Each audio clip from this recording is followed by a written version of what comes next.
Did he just get like a blood rush and pass? Oh my gosh. I Yeah, think he did. his That's lifts him great. up, gets his blood going to his head, and he's like, "Oh no, Ugh. oh no!"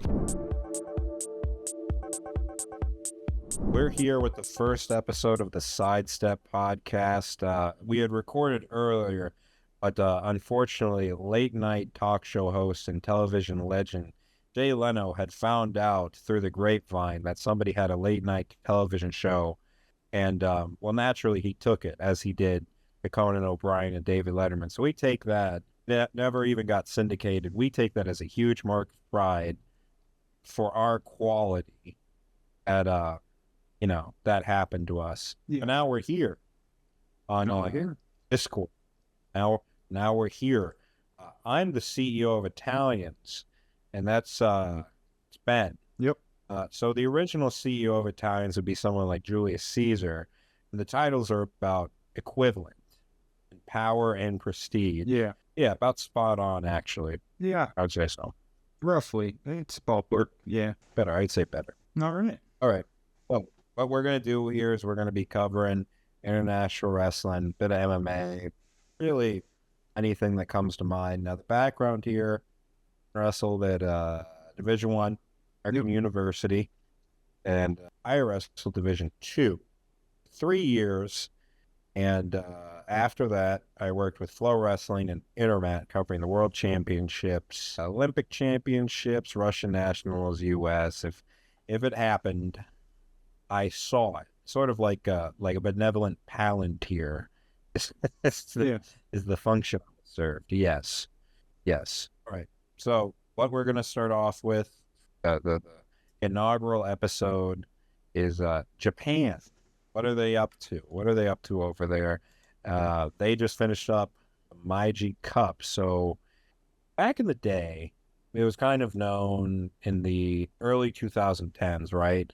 That probably after about 65 kilos, your expectations go down for Japan's medal production. Yep. You could get, I think they have Kenichi Yamamoto, and they're a really good guy beforehand. I think he coaches at Penn State now a little bit with their RTC. It's Tatsuhiro Yanimitsu. He was just a freak. He won the Olympics in 2012. Very good. But then they'd go in these droughts. And then Ray Higuchi was there in 2016, and then his weight was fluctuating. But for all intents and purposes, and that 2016 Olympics had a real problem with officiating. Like 4 or 5 judges were banned for life, and it related to, it wasn't just 1 or 2 calls. They had this one guy, Ikchura Navrusov, who ended up getting bronze as the Mongolian protest. But like 3 or 4, his whole tournament run, outside of getting smashed by Soslan Romanov, there were calls there that just shouldn't have been made. Yep. But Ray Higuchi should have won his first Olympic finals against Kinchigashvili. And then everybody was mad at him in 2020, 2021, that kind of a bunkus year. And the guy struggles to make weight. They're like, okay, so you didn't compete for 8 months. You're ready to make 57? But all that to say, Japan is a fully loaded team right now. I mean, you're going to have some stop gaps like 92 and heavyweight, and 70 is an interesting situation. But as a whole, if they have an entry there, and 57, if they have somebody there, you can kind of think, okay, this guy's quarterfinalist, semifinalist. Yeah. Say more so on the women's side and age group. He's going to be good. So seeing that, everyone's first thought comes to mind, Ono and Higuchi. Oh, you want to go into a bit what happened with those two? Because, well, Higuchi's interesting, but Ono, we kind of know what's going on. Yeah, I mean, between the two, it's neither of them showing up is going to be probably not spelling great for their chances at 57. I don't know how you feel about it. The kid's not the one they got that through. It's not going to happen.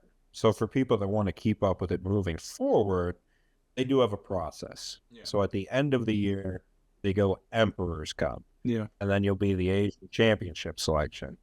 So the winner of the Emperor's Cup, it's a different guy. He'll get to sit out to the finals of the Meiji Cup. or like a wrestle off. Mhm.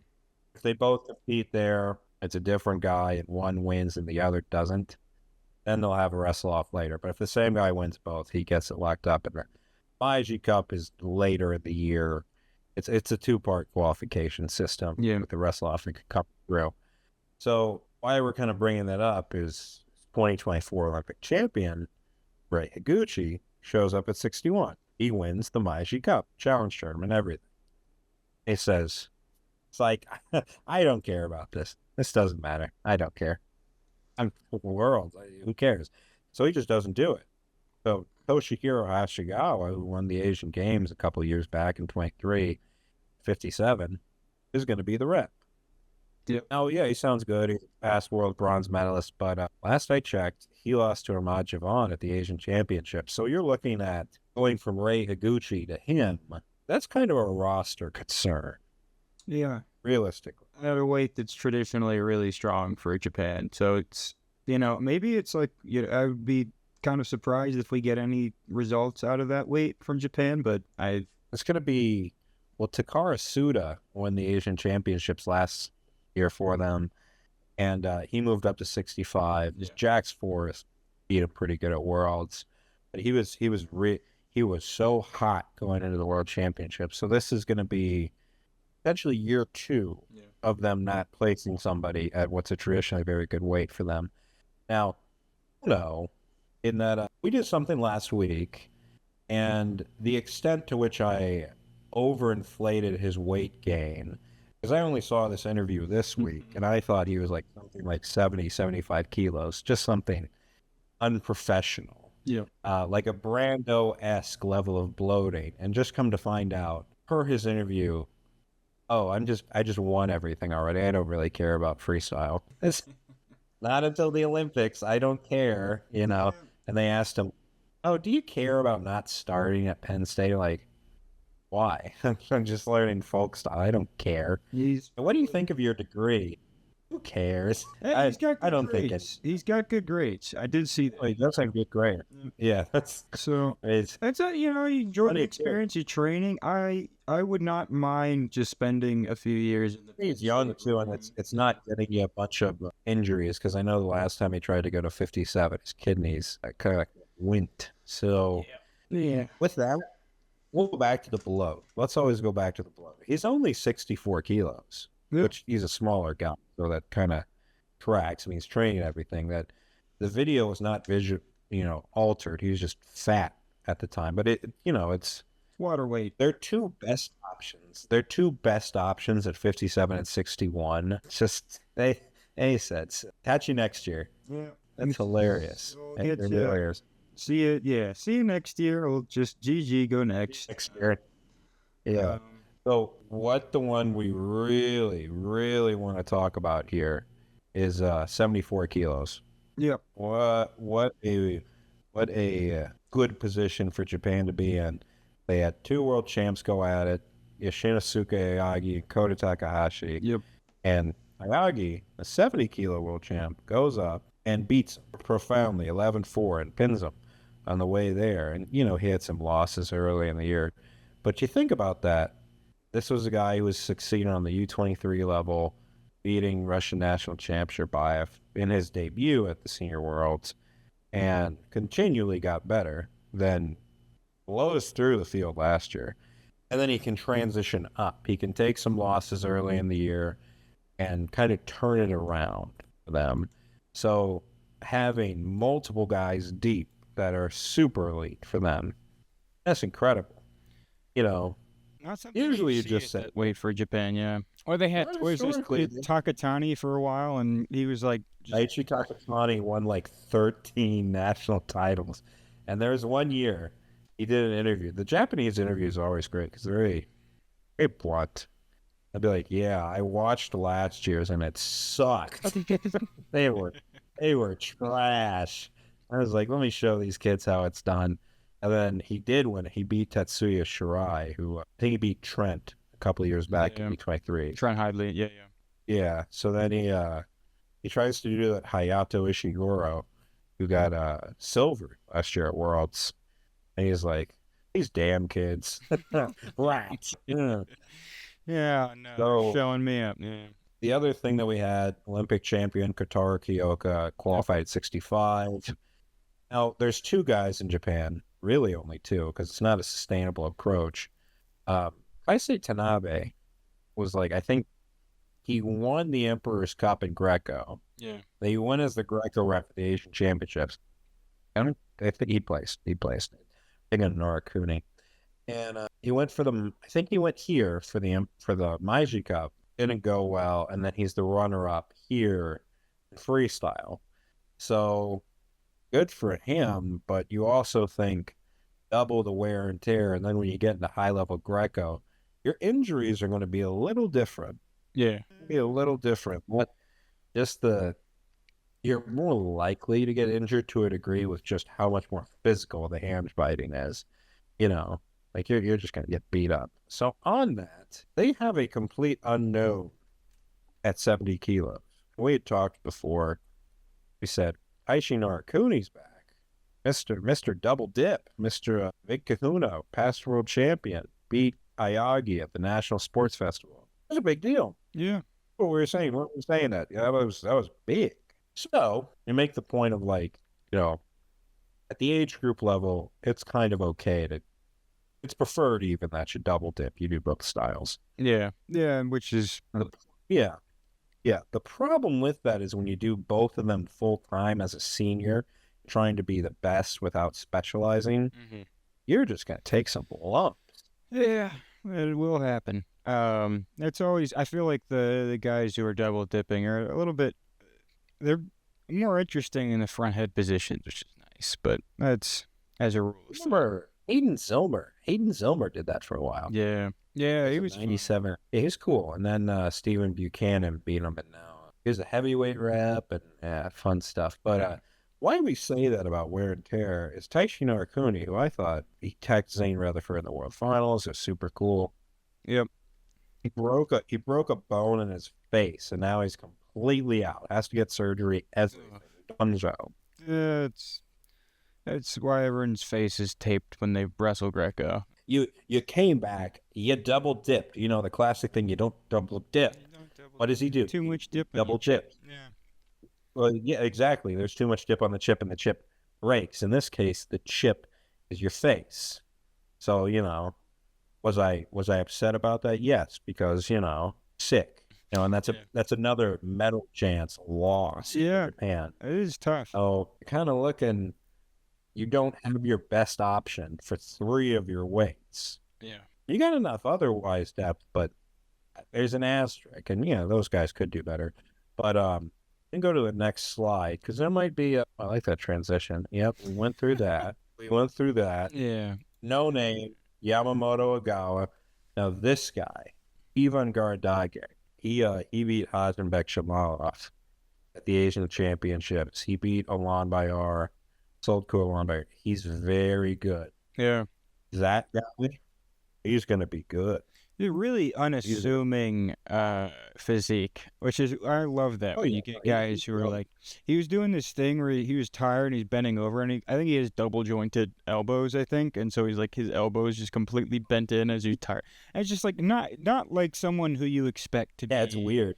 Just, trouncing world medalists at the Asian Championships. Yeah. Well, the thing that I like about him is he's lanky, he's not very strong, he's all of that. But knowing that he's going to give up tie-ups, and with his great flexibility, he will give guys shallow under. He'll just give them to them, just so he can feel their pressure and just throw them by, just limp arm them by, and just mix it with snap ups, or snap downs, go behinds. It's great. He attacks. I'm super high on this guy. Yeah. Now, granted, the U.S. has Levi Haines and Chance Marsteller. Russia's got Akhmed Ismanov, and Iran's going to send Nakoti again, who's a 2-time runner-up to Burroughs. But, this guy's a bracket buster. He's going to bust. Yeah, one to watch. Brackets. One to watch. All right, the next one. Chigoro, the big boys. 92 and 125. We do not care. We do not care. Do not care. Yeah. That's the exact one of the Mike Tomlin where, they get him in a press conference. another year of 9-7, 10-7, 9-8 mediocrity, and then just pen straight to we do not care. Boom. Bro, that's a leader of men.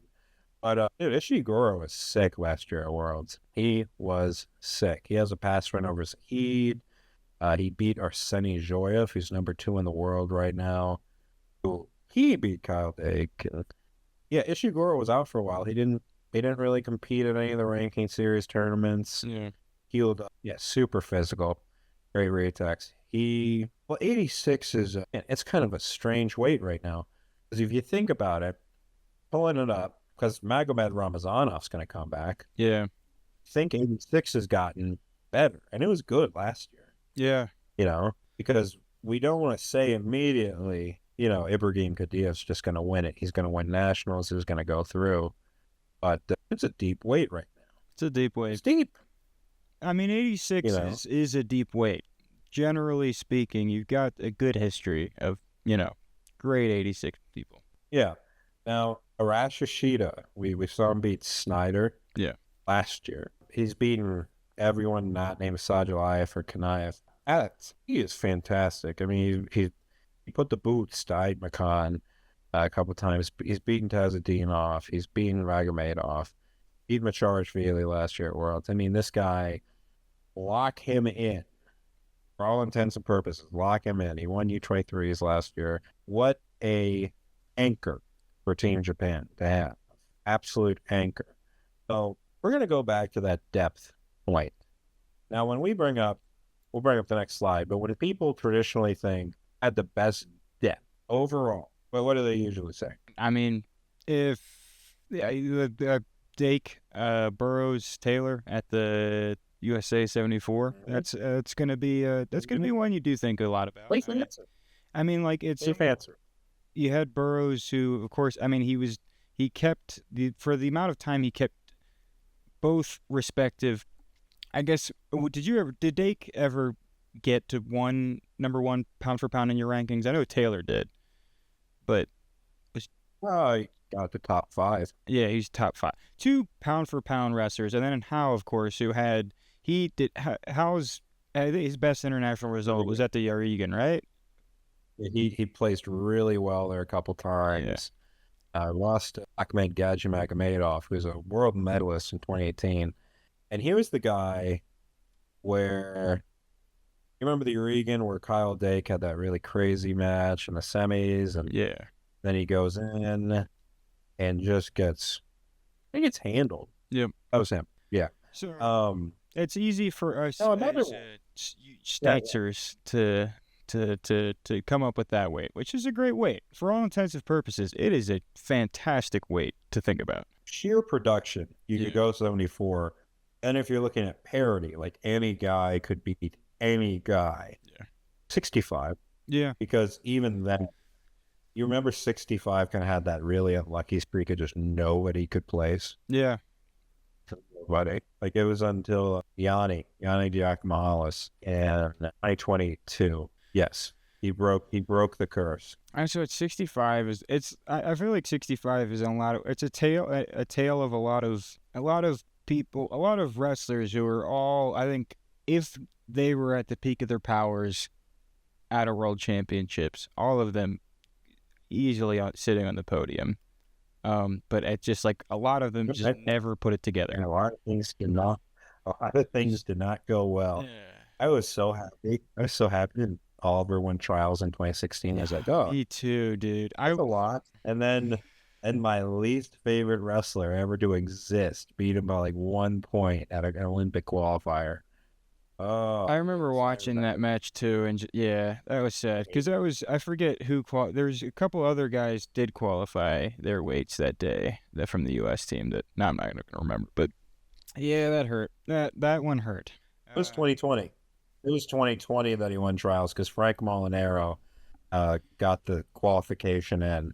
Now the funny thing is, Molinaro got his qualification in because the guy who beat Oliver failed the drug test in 2016. Yeah, was one of those. Yeah, common occurrence. Yeah, it was tough. But what we're gonna say, the best weight, the best depth ever was Russia 86 kilos, 2000, 2010. You can't beat that.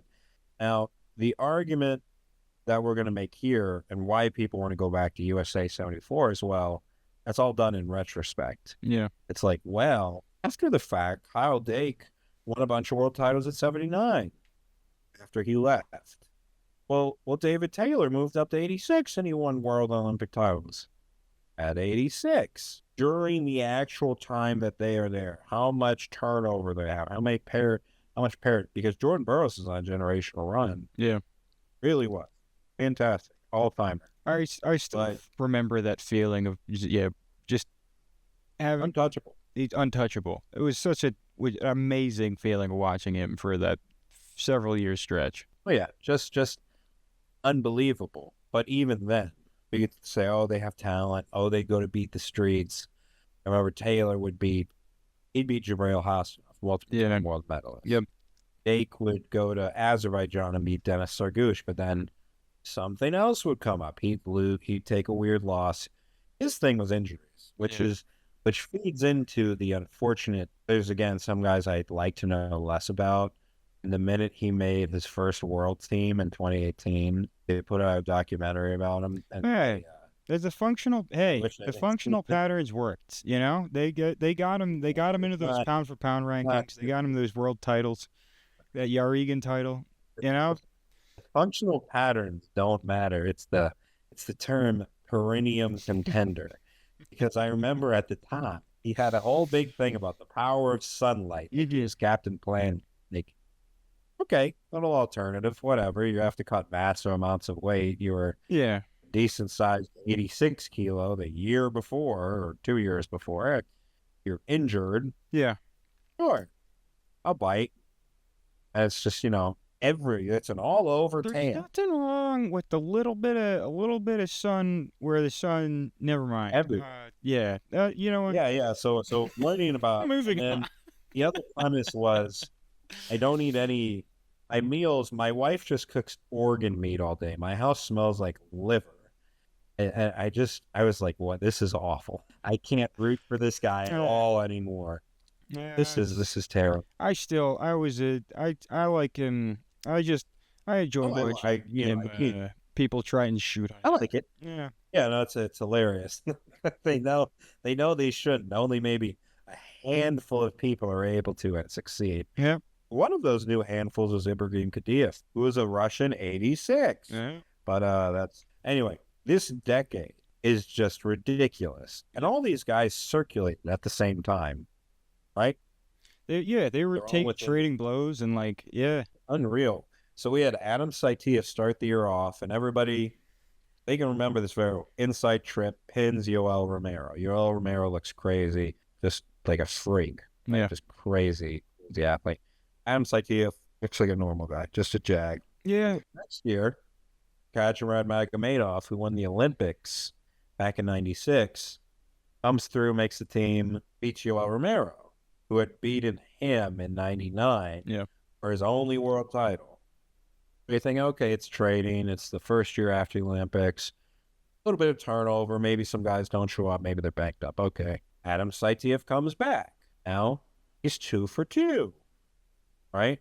World gold. Beats Yoel Romero again. Great match. Okay. So we think there's some continuity here. Magomedov, Saitiev.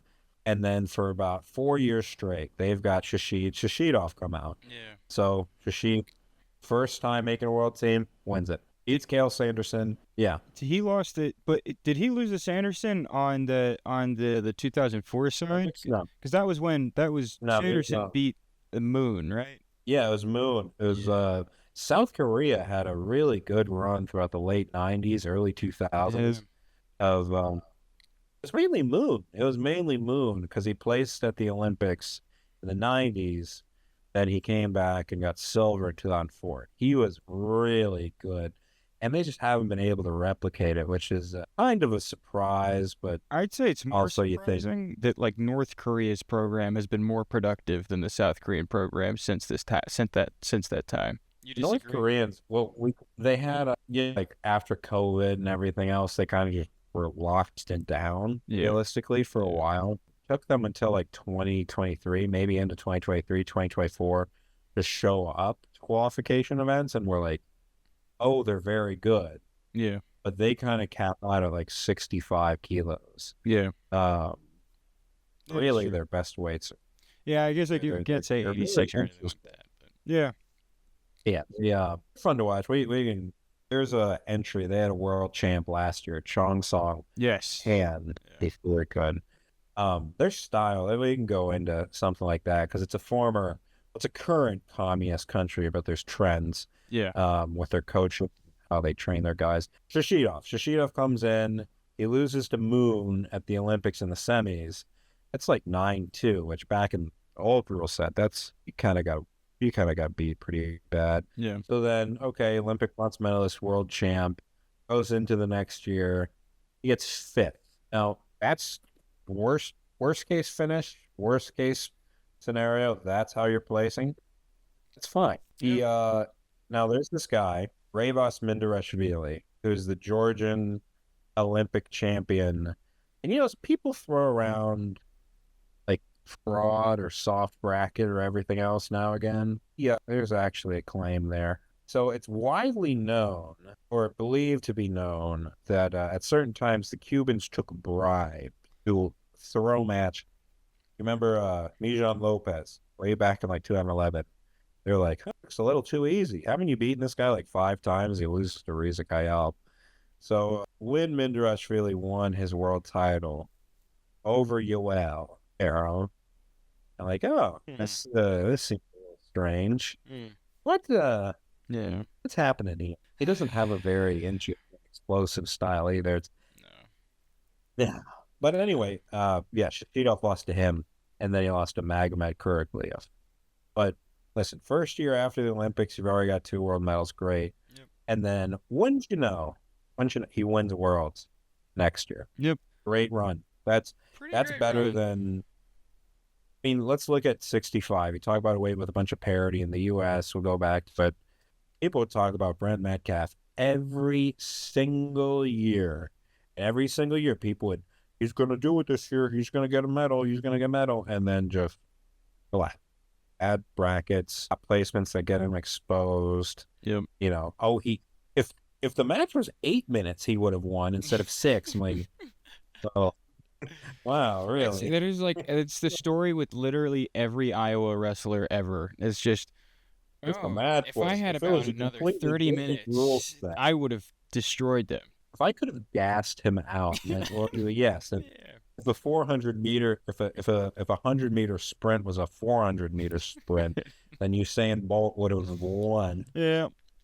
They always pull it out, like it's a coupon. They can just cash it in. Was that Slay that won his title in overtime, or did he even? Wait a sec. No, he didn't. He didn't. No. Yeah, Alexander Leopold, like beat him 4-5-0, exposed him on stuff, sat the corner, chest wrapped him. Yeah. Slay just looked like a. I'm thinking about his semifinal or something. It was against Bufaisar too. Bufaisar. Yeah, that's right. Yeah, or he did the gut. He did that gut and held and like pinned him in the gut or something. I think. His owner. Yeah. He got anyway. Sorry. Yeah. But the great thing about that, this sounds bad, but like Leopold failed his drug test. Like, so it's a post fact. They gave it to him after the fact for like the drug test failure, which is good. It's an Olympic champion for the U.S. He can't complain. But Leopold had like a heart attack a couple years later. But he's still coaching. He's alive. But that's good. Who knows? Who would have thought that an athlete in Germany, of all places, would have access to performance-enhancing drugs? Yeah. If only at some point in time they were split between 2 parts, with one having higher access to, theoretically, if that happened. Theoretically. The whole premise is, East Germany had so much. It was like a candy shop. You get anything you want. So I'm sure some of it dripped over into the border. Yeah. But we'll go back to looking back at it. So Georgi Katoyev, more people know him as like a 97 kilo for Armenia who placed. But first world team comes out, puts the boots to everybody. I mean, Yep. he's just messing them up, right? World gold goes straight into it. And this is a great thing for Russia too when you're thinking about it. This is the pre-Olympic year. I've got somebody lined up. He's already a world champ. Even if, Shishidov would be great. We know he can produce.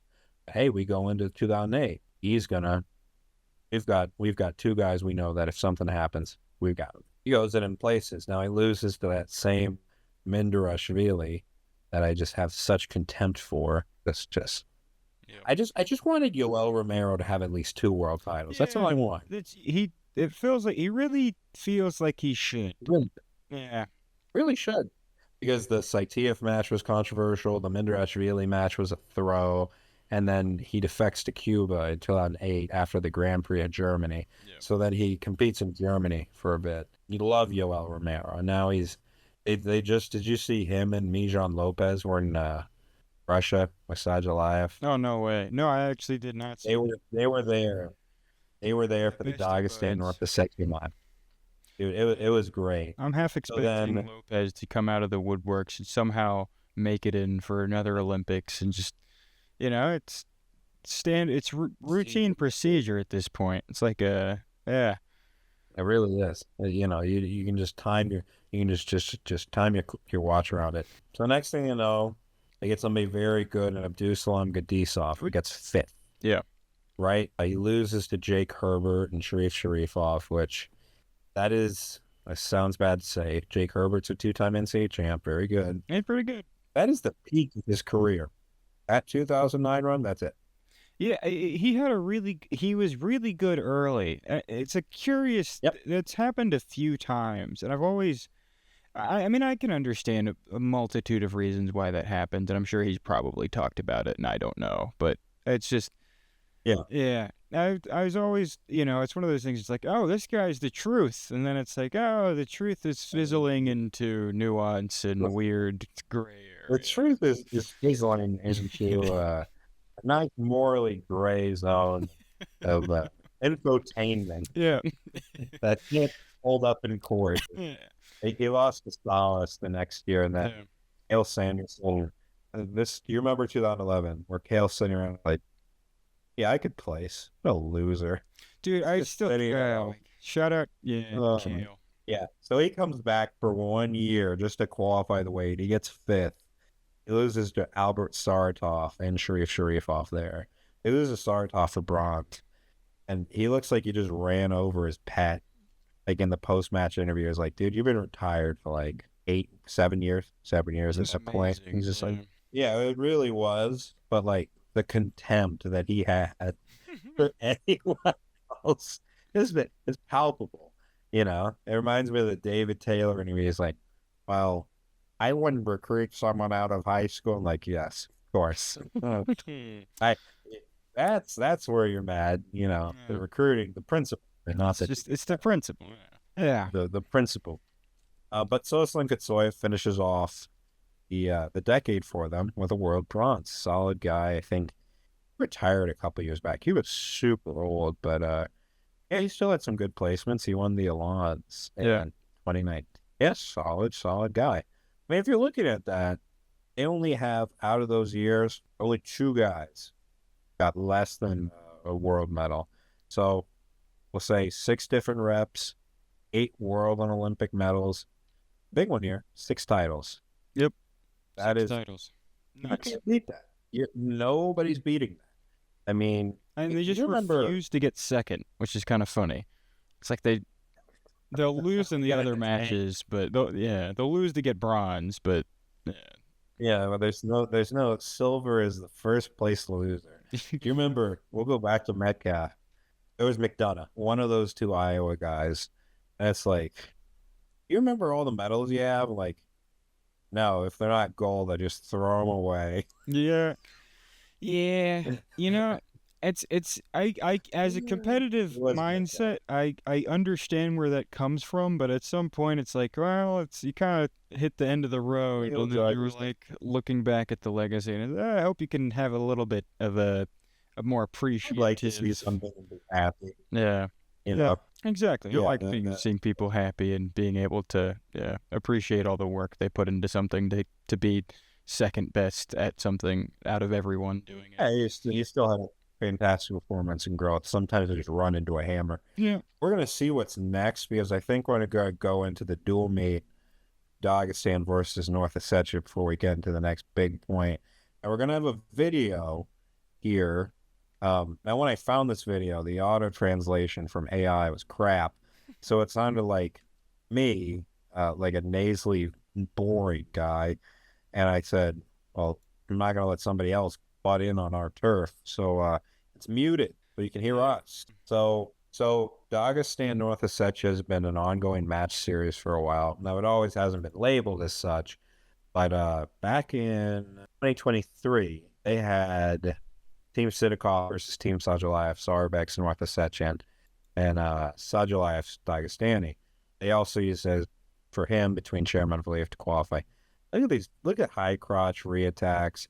Still the back pressure there. The hip bicep is great. So this is David Baev, Ibragimov. Yep. Ibragimov got 5th last year at Worlds. Baev's a past world champion. Yep. He won the Eureka last year. He won Euros.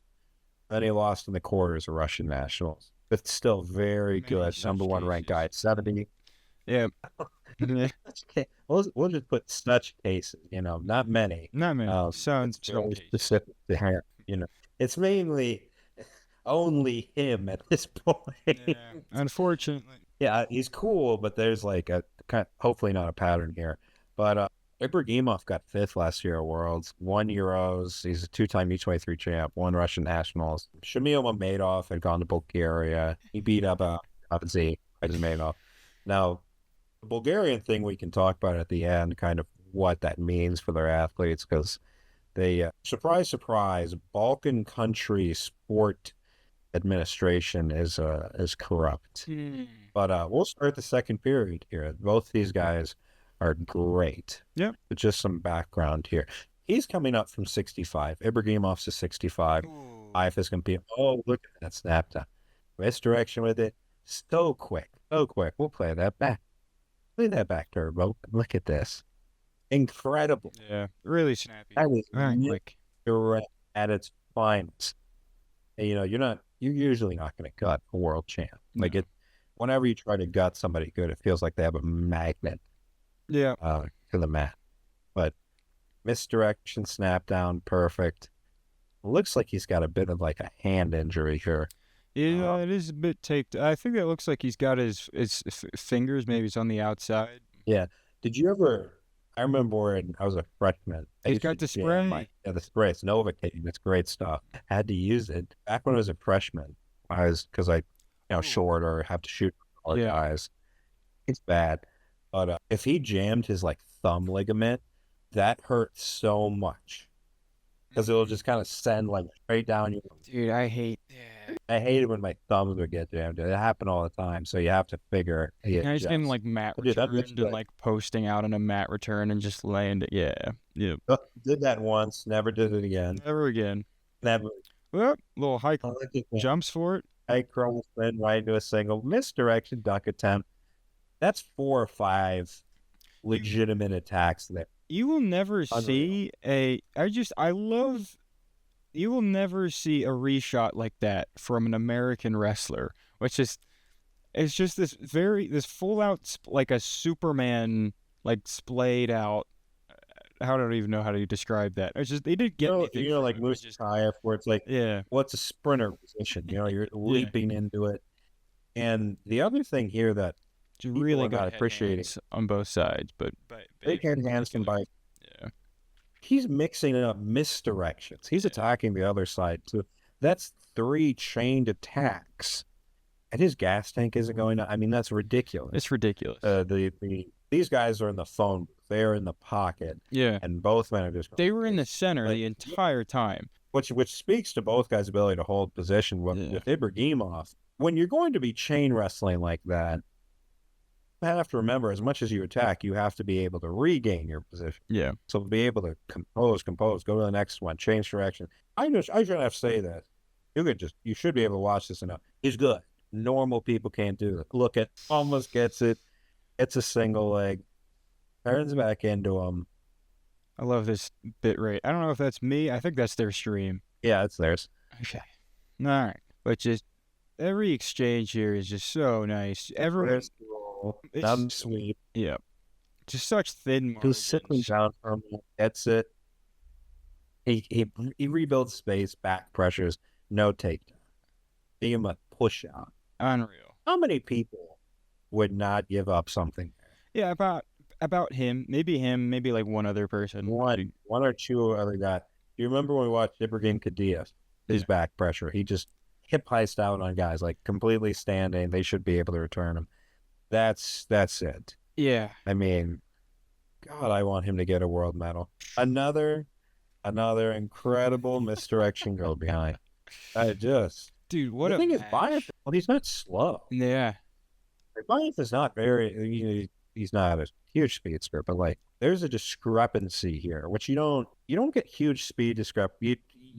Most guys are pretty evenly matched. See, for the most part. It's just very unpoetic justice. Their stream buffering is the exact opposite pace of what the match is doing, but it is unreal. You know, Bayev actually has. There is a match we broke down for the fight site when he wrestled Ilyas Bekbulatov. That was just really similar to this. Yeah. Phone booth ring, tons of reattacks.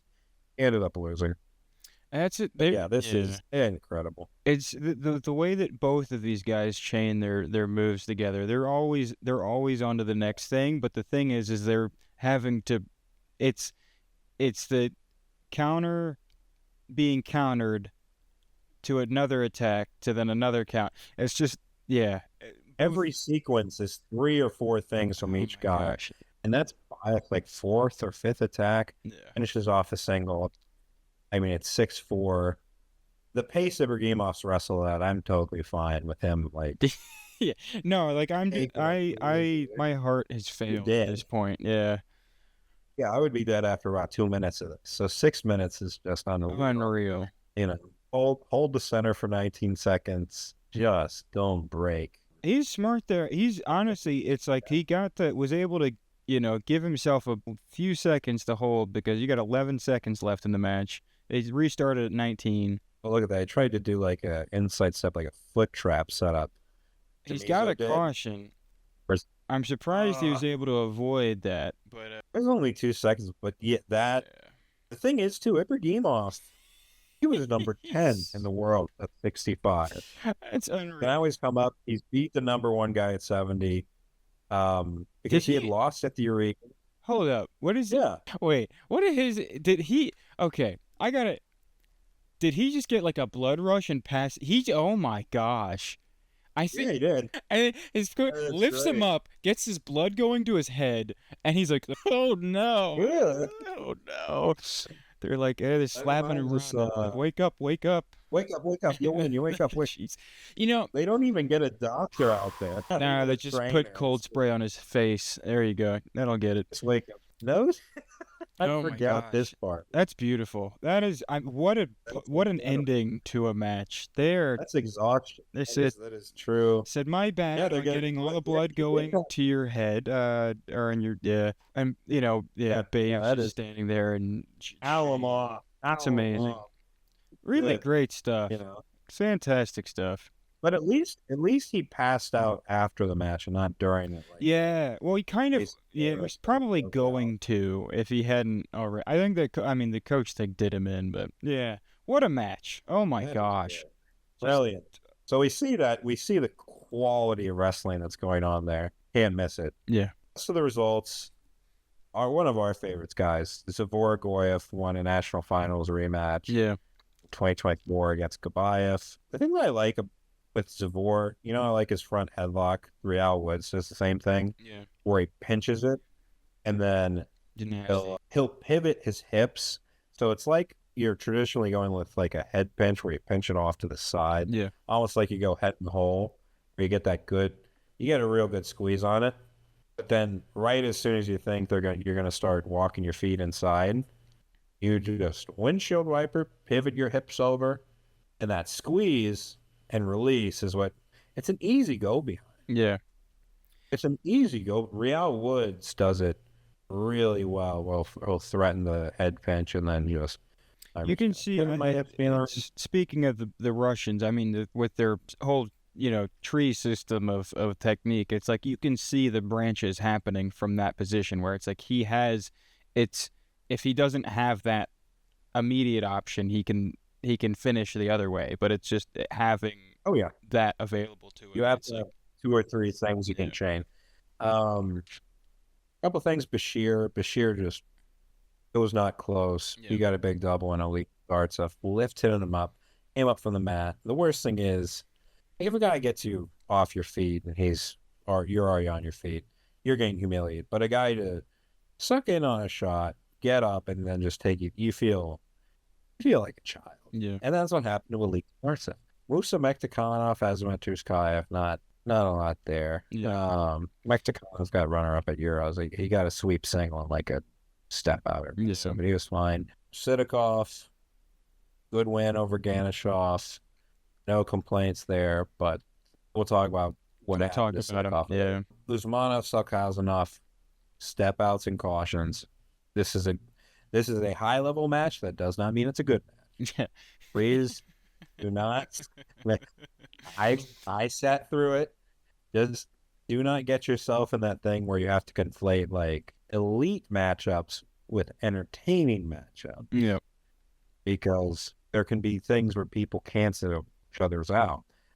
Similar to Abdullah Kurbanov, Andrei Bastayev, who Abdullah Kurbanov, he does a great job of, wrestling really well against America's heavyweights. Yeah. Exceptionally well. I mean, he teched Wyatt Hendrickson last year at Worlds, and then he beat Mason Paris this year in Albania. Right. And then it could be a Russian cadet 7th place finisher. He will wrestle them life and death. It drives me nuts. Yeah. And then I go to people and like, he's so good. He's so good. You don't even know how good he is yet. And then they watch that, and I look like an idiot. Yeah. No, it is the guys that you home for, and then, but it's just it's Russians with the domestic matchups. I mean, some of them make sense and some of them don't, and that's Some of them open up, and then you kind of just bank on 60 to 70%. It's going to be close, even if you don't want it to. Arslan Bagayev was up 6-0 on Emanuel Gadjimagomedov. Super cool. And then Gadjimagomedov does what he does. He realizes halfway through that he needs to win, and he just exposed him. Yep. Exposed him like crazy. Trent Heitley beat him in the World Finals, and it was kind of the same thing. Like, you have to wrestle him with volume, and you have to present a different threat, because if you get stuck underneath him, you're getting exposed multiple times. Because what I like about him versus, like, I'd say there's people that are finesse, and then there's power exposure systems, where a guy will try and one and done you on a big chest strap, and then just stall. His thing will initially get that great front headlock pressure, and then it's all just hip tips. It's taking you over. It's blocking off the arm. That is sustainable. Yeah. Now, the other guy who does that, Ernest Aliyev, the Courage guy. You know what I'm talking about, right? At 92? 70. 70. I'm going to have to go back. Did you watch the Asian Championship? Do we watch that? His match with Taishi? I'm not ringing a bell, but it's definitely past my bedtime at this point, so I'll have to refresher. Yeah, and then Sajalayev just ran through a very good Alec Bagayev. It was not close. God bless. And the thing that I love about Sajalayev, everyone goes gaga over his underhooks. His head outside, I see, there is no resistance. The minute he shoots it, he's so quick. Yeah. Doesn't make sense. He's a normal looking guy for all intents and purposes. He's just so much better than everyone. You just see him, it's like he's like splitting air molecules as he's just passing through. I don't know. I don't understand. He gets to it so, like, he's there and he's just so flush to the leg. And I'm like, I don't know how you just. The thing is, he'll shoot a cross body sometimes. Yeah. He'll go across, take an outside step, and it's like, oh, you're already done. And oh, you've already got 2 cuts. Okay. It's. Wow. I mean, I know he has unreal strength, but I think it's got to be also just like a feel thing. Like, he just has the time, like he knows the very specific timing and just gets it so. How many guys do you see load up people for parterre better than him? Every single guy gets turned. Yeah, I don't know. I'd love to actually look. That'd be something that long term, I'd love to have some kind of database of stats to see like what percentage of like how prolific Aliyev stacks up against the field. Because like I don't know if there is someone more prolific in like specifically with guts. Like he just reliably gets them every single time. Yeah. Well, the bar for him, like 6 to 8 time world Olympic champions, like that's a common thing. Yeah. Within Russia, at least, is Arsen Fadzayev, who shot a lot of crossbody.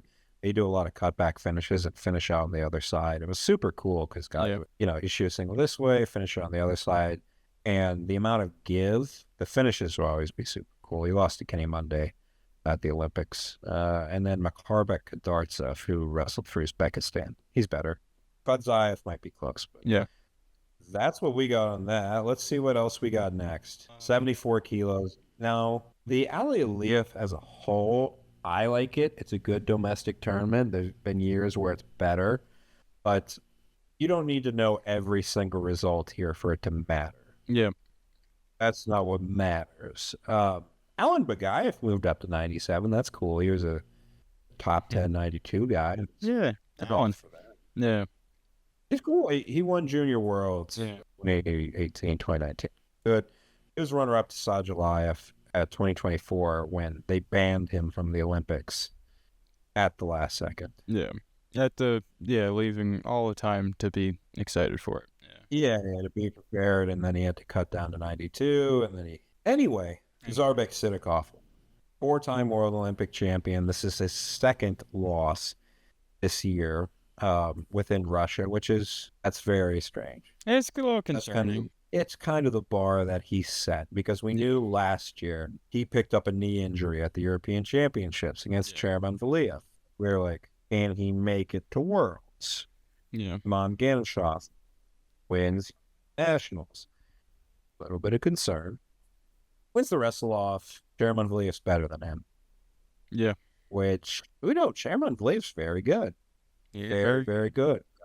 Bronze at the Olympics last year, but then he blew his knee out against Takahashi, and you kind of think, oh, it's 2025, Sidikov didn't get to go to the Olympics, it messes up his periodization. The reasons start to stack up, but now you haven't even got the Nationals, you didn't win the Urigan, and now you're losing at the Aliyev.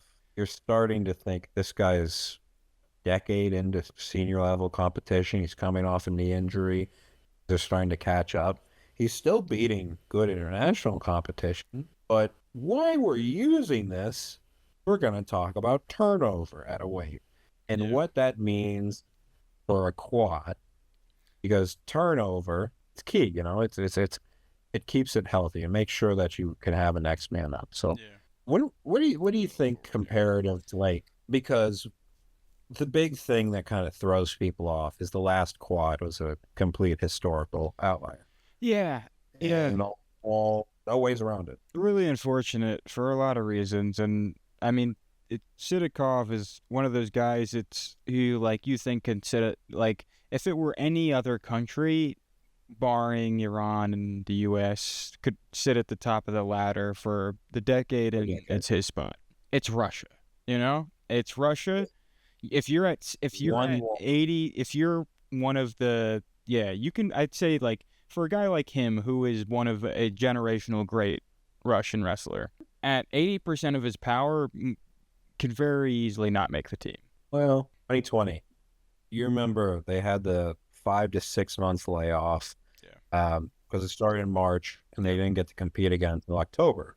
Yes. So he goes to Russian Nationals. He loses to Teek Sabalov. Jamalov ends up winning. They go to the individual World Cup. Yeah, that's right. Yeah. And then it sets up the rematch. But that's the only loss he's had in like 6 years. Yeah.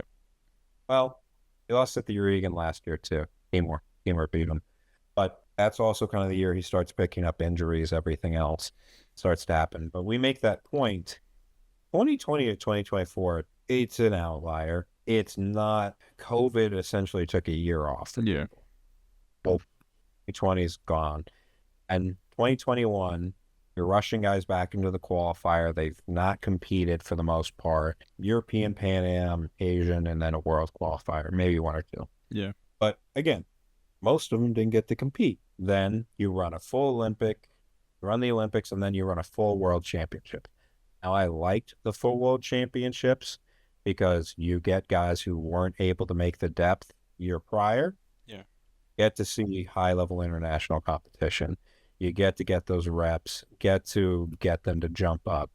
In the case of 65 kilos, Russia had an Olympic bronze medalist, Gadzhimurad Rashidov, and a world champion, and Sagir Shakayev. Now, both those guys are like gone by the wayside. Yep. But then, do guys really get to get a year off? No, because Russia gets banned the next year, and they have to do a bunch of internal competitions, and their peaking doesn't really matter anymore. They don't know when they're going to compete again, so UL started up for them at that time, Yeah. Dubnoy tournament series. But you think about that, that's taking a year off of those guys where you overtrain, you don't train enough, you don't see enough guys. It'll twist you around. Yeah. Both, and at this level, it's something that I don't think is talked about enough, is where like the margins often come down to where your mental is at as well. And for these guys, just have been through the rigmarole. Like they've just, I don't know how you can. I think a lot of people were seriously burnt out through COVID, then moving on to, and I can imagine the situation. Olympic qualification. Yeah, that they have. Just remember, David Bayev had to cut down to 65. Yeah. Yep. He is not a 65. Like, he lost to a good guy, but not somebody he should lose to, Rashid Mutalimov. Yeah, I mean, guys are forcing weight cuts, or they're having to make jumps up in weight. Yeah, just an outlier. Yeah. And then, hey, 2023 is here. Here's your Olympic qualification.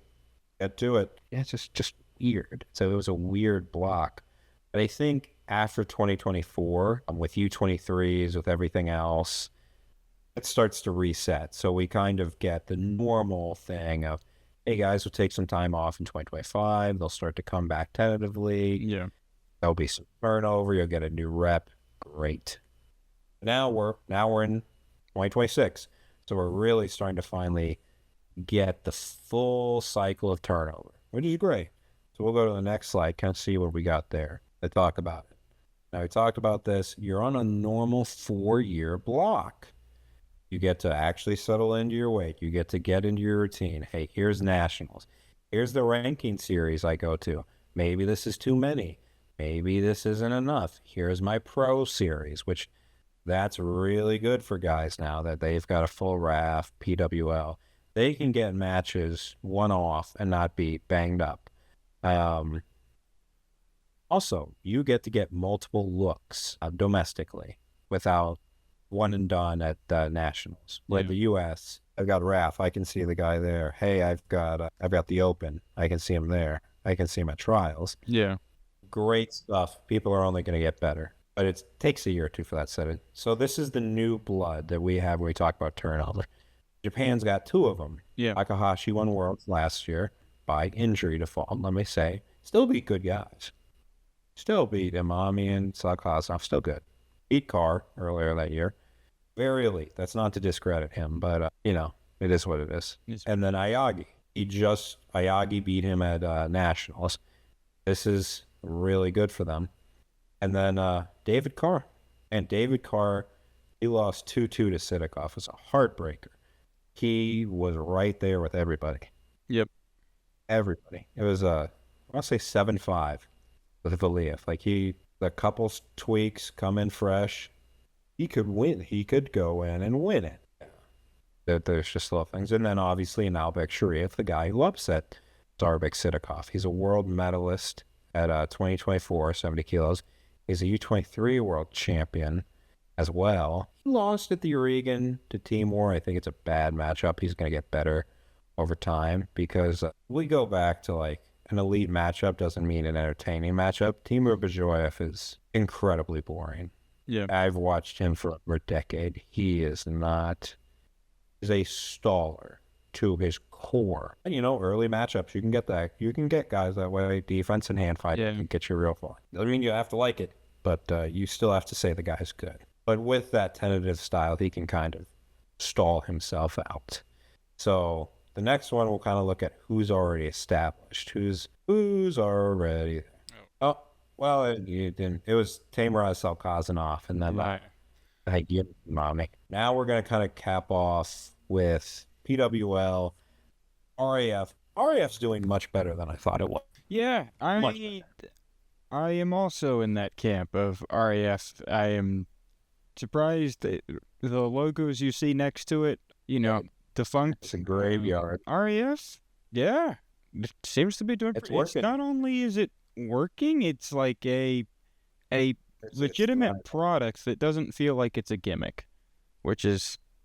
No, and that was always the concern early on. Yeah. Where Pro League-wise, outside of PWL recently, the only thing you could really find was in Germany. Yep. Bundesliga. That was it. Everything else the U.S. tried failed miserably. Aegon, 5 or 6 events. Pico Metcalf. It was just not that great. Yep. Real pro wrestling in the early 2000s. Like a weird skill set. Daniel Cormier was there. Sammy Henson was there. It was like pro wrestling, but reality TV show. It was bizarre. They had weird overtime roles. Not fresh blood. It wasn't good. Claw is still active, but I remember Mike Milankonica runs that. And I should know about something if it's going on in wrestling. That's natural. It's like here's our streaming site that you can only find on our Instagram link page that you will then have to pay for. I'm like, yeah, not asking you to be marketing genius, but just anything. Not a product that can exactly reach people at this stage. So I didn't know Zane Rutherford was competing for 3 months. Really? So you have a world champion there and you don't market him. Yeah. Great. Flow Pro League, I think it was a COVID thing. Yeah. I think it was more of a COVID thing. They had a 65K man bracket that Bajrang won. Yeah, that's right. Shout out. Why is it working with them? They've got strong sponsorship, Real American Beer. They're on Fox Sports. They get advertised. People know they're there, even people that don't follow wrestling. Yeah. Crossover MMA personalities, influencers, they know. So if I see the squash match, maybe I'll see a good match as well. Yeah. It's a product that feels more akin to, it's kind of a mix of you're rehashing some old names. You got UL Romero coming in. You got, some different figures from different eras of wrestling. Some different college wrestlers that maybe had. I don't think you're getting to the point. Colby, Chaos, the president's favorite at UFC. He's been on 3 events, and he just won against Chris Weidman. Arizona's Oregon State's finest, I'd say. Oregon State's fine. But to the point, you've got established MMA names. You have older veteran wrestlers that older fans know, and you can stack significant domestic matchups. Yep. On the card. It's really smart matchmaking that you have there.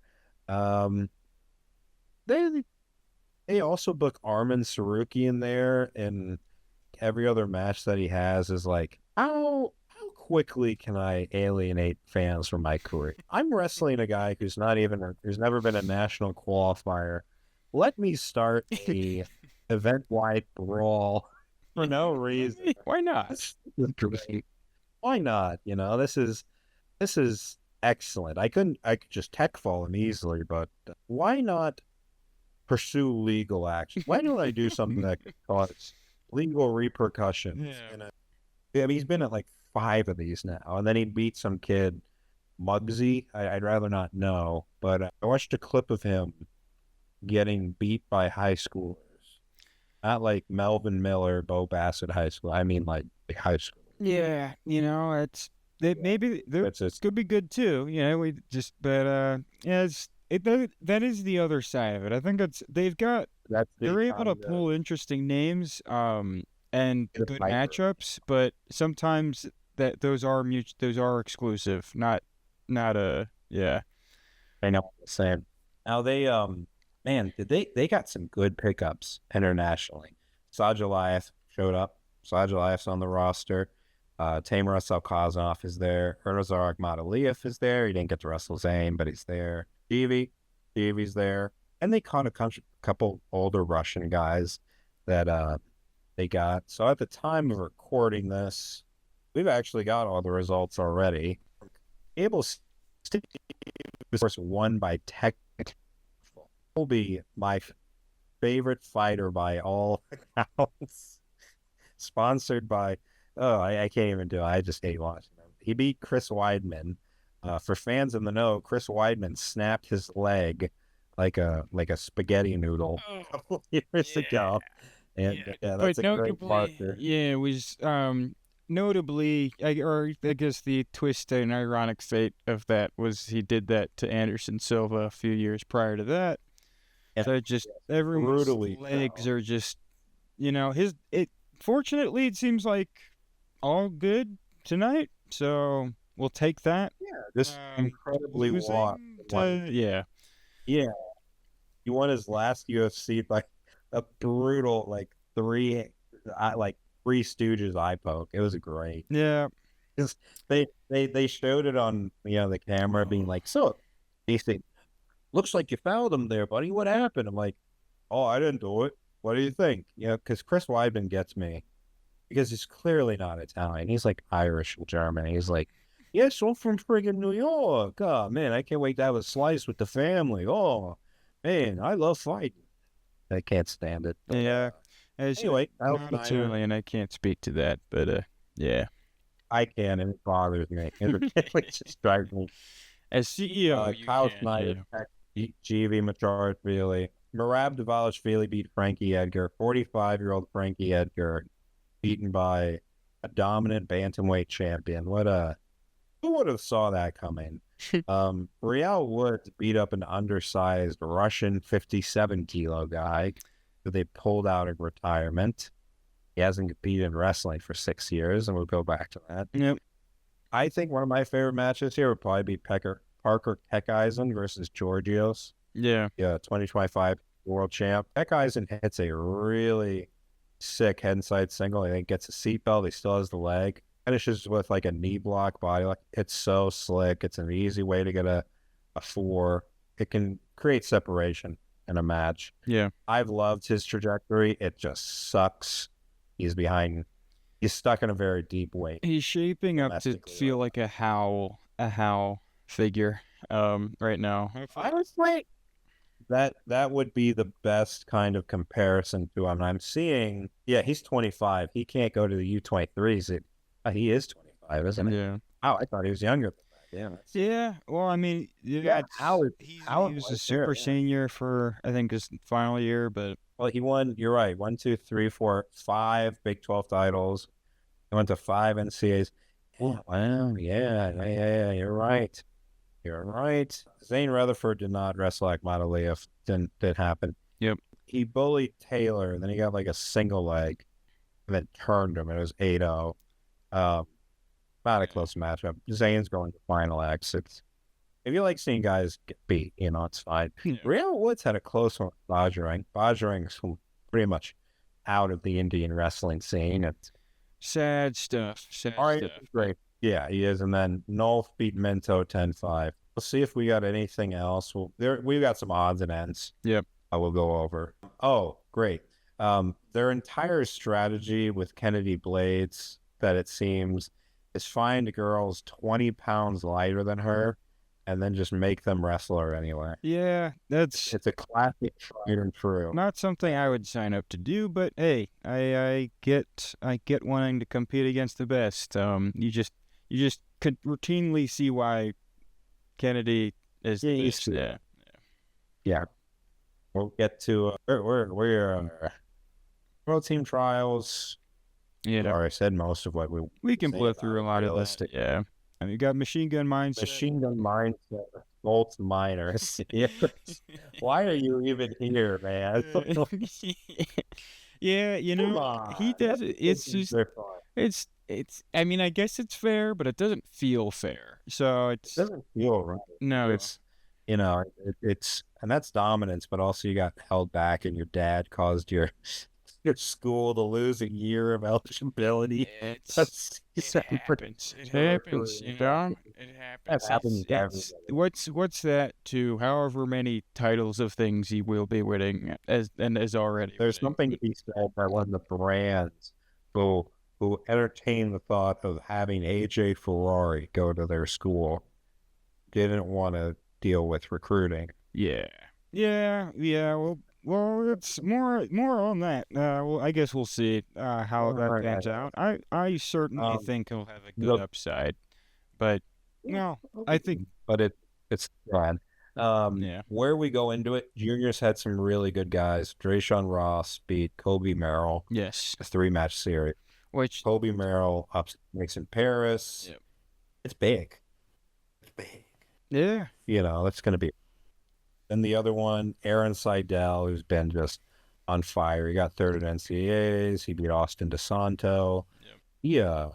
He ran through the field. And then Jaden James. He's kind of in an interim period where I know he's going to Penn State. Yeah. So I can still appreciate how good he is without having to compliment Penn State in any capacity. Which is key, because he beat Ladarian Lockett, past junior world medalist. He's pretty good. He looked pretty good against Carr with a couple He looked great. situations. He could have, if he had like one or two, he'd just have that match. So, which is impressive. Yeah. You're also beating a senior world.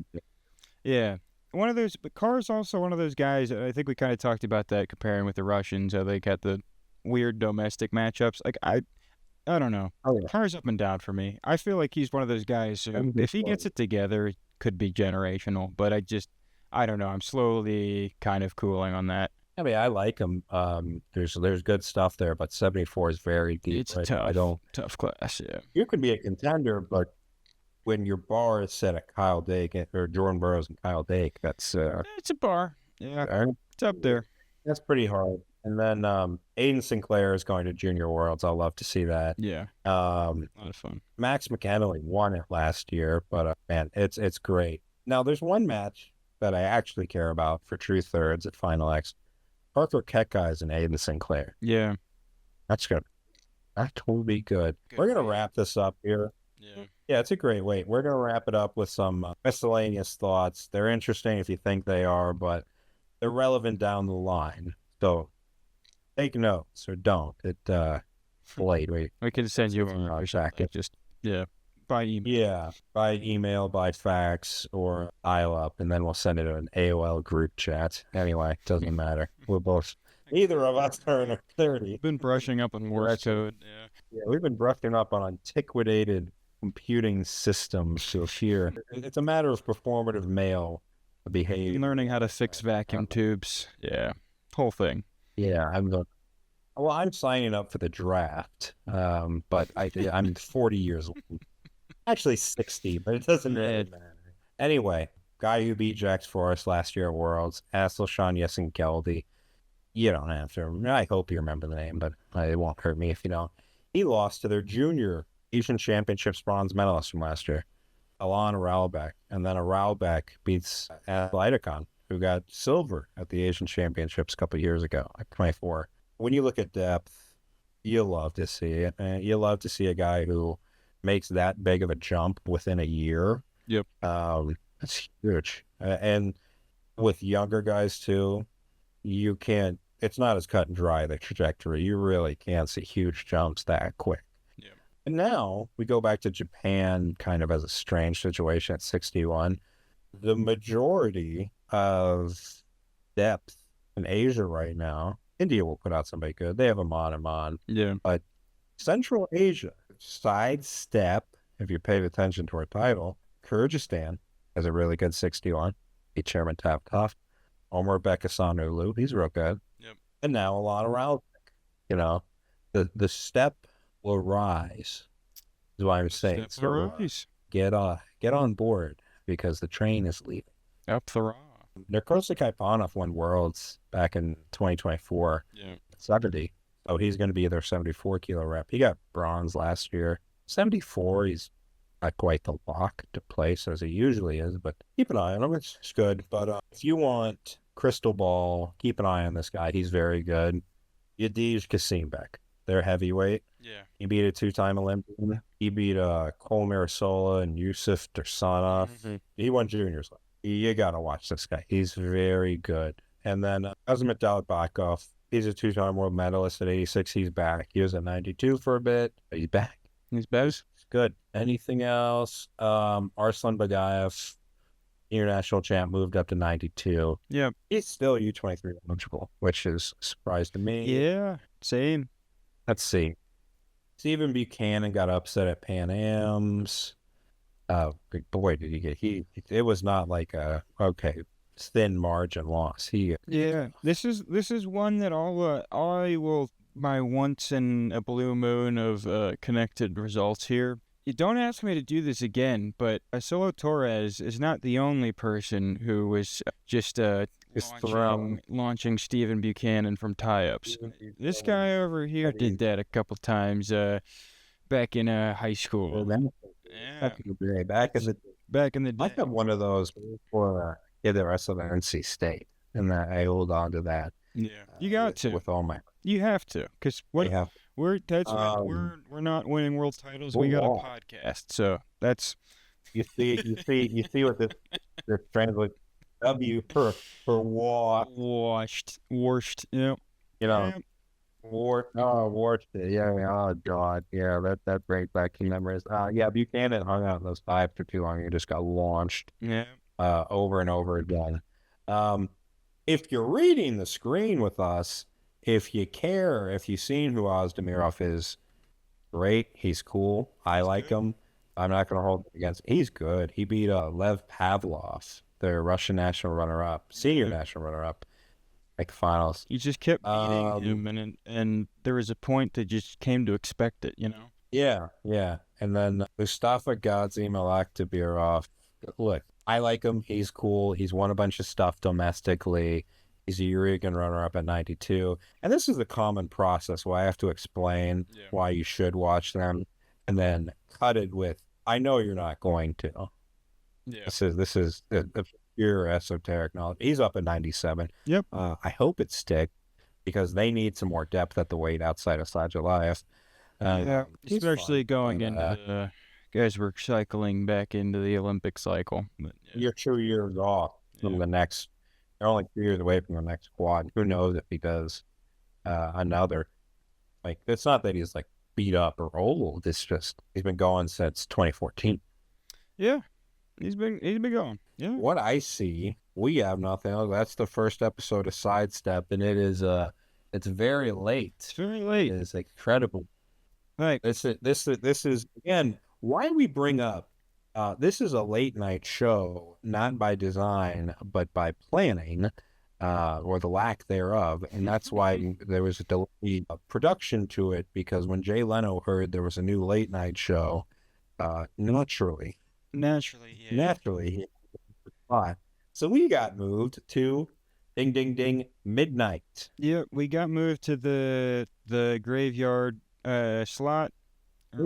Yes. So this is we're stepping up. We're stepping up. We're stepping up, and we're washed. We are washed, and we're stepping up. Thanks for tuning in. Thanks for tuning in. The tens of fans. That's a wrap.